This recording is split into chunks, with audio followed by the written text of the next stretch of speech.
Hi, this is Dr. Darren Schmidt at the Nutritional Healing Center of Ann Arbor, and this is a quick video on this statement: fix organs by eating organs.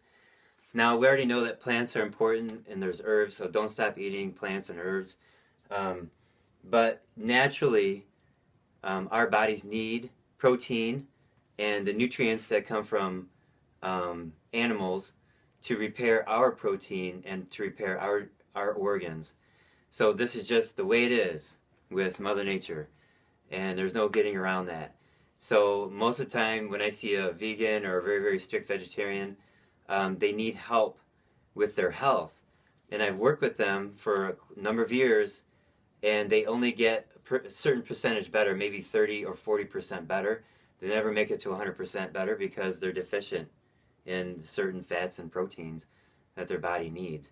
And taking some soy protein or powder protein, it doesn't cut it. It only makes it, you only make it so far. So in the science of working with supplements, capsules, tablets, there's two kind of broad categories. One is taking the organ and drying it and then making a tablet or a capsule out of that. So that'd be called a glandular. It's the whole organ and the cells intact as they are. So cytosol would be a term to describe that viewpoint or approach. Glandular is another term to describe that. Okay, now the second part would be not like the whole organ or all the cell material, but only the DNA parts. So there is the ability to extract DNA, or actually like make the other parts fall away, like the cell wall and the nutrients, the components of the cell, make those go away and you're left with the DNA parts. So there's two terms to describe that aspect of the science. One is protomorphology or protomorphogens, which I'll get to in a second, and then oral tolerization. So protomorphogens, that's in the natural world, and that's actually discovered by a guy named Royal Lee in the 1930s, and then he started our favorite supplement company called Standard Process. And oral tolerization is the medical term. You can Google that and find a lot of research on that, and drug companies are working with that. Now, here's the deal. So the question comes up, if you take the liver of a cat and you feed it to a dog, the dog's liver gets better. And why? Why does that happen?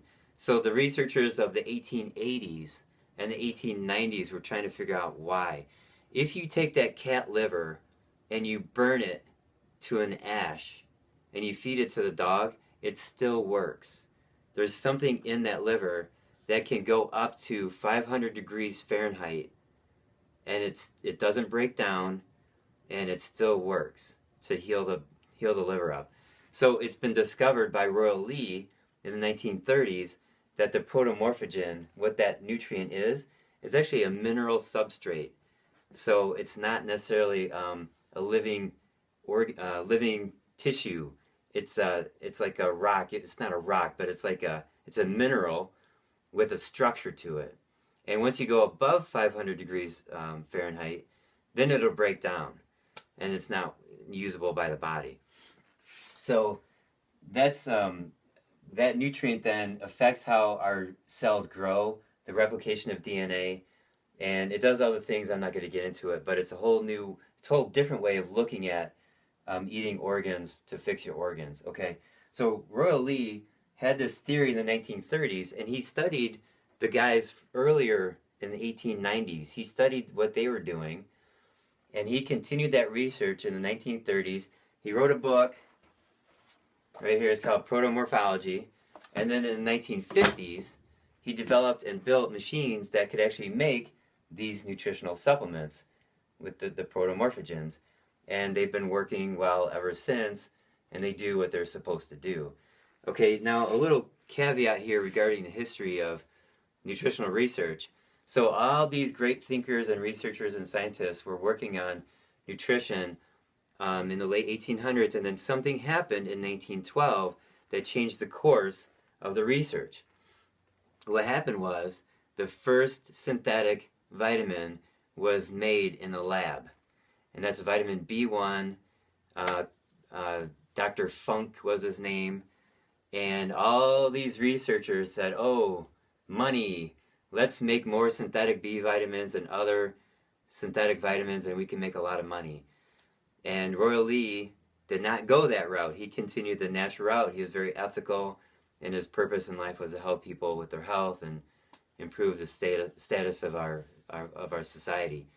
So synthetic vitamin B1 was quickly discovered to make the heart get bigger and then lose its muscular tone and then start skipping beats, and then it would stop. So in high doses, and that just happens with synthetic vitamins, if you do high doses and there's imbalances, and it's just chemicals from a chemistry lab. That's what it is. It's missing all the other components that go with that B vitamin, with that vitamin B1. There's also vitamin B2, B3, B4, B5, B6, all the way up. So you can't just take vitamin B1.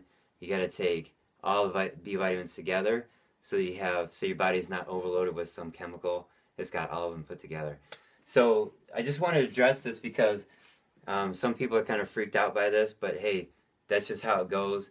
And I'm not the authority on it. It's Mother Nature. Mother Nature is the authority on it.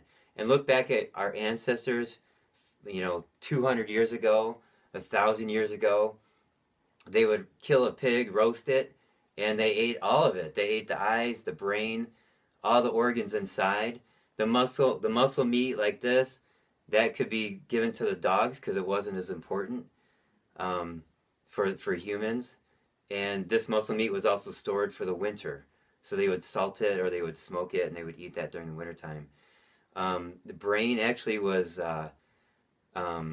in the, what's it called? Head cheese. So the original head cheese had brain parts in it. And you can buy head cheese now, but there's no brain parts in it. That's been taken out of our food. So we do have supplements with brain in it, and not from cow because of the mad cow scare. It's from pig, so it's safe to eat. There's no mad cow scare in the pig nutrients. All right, so there you go. There's that discussion on that.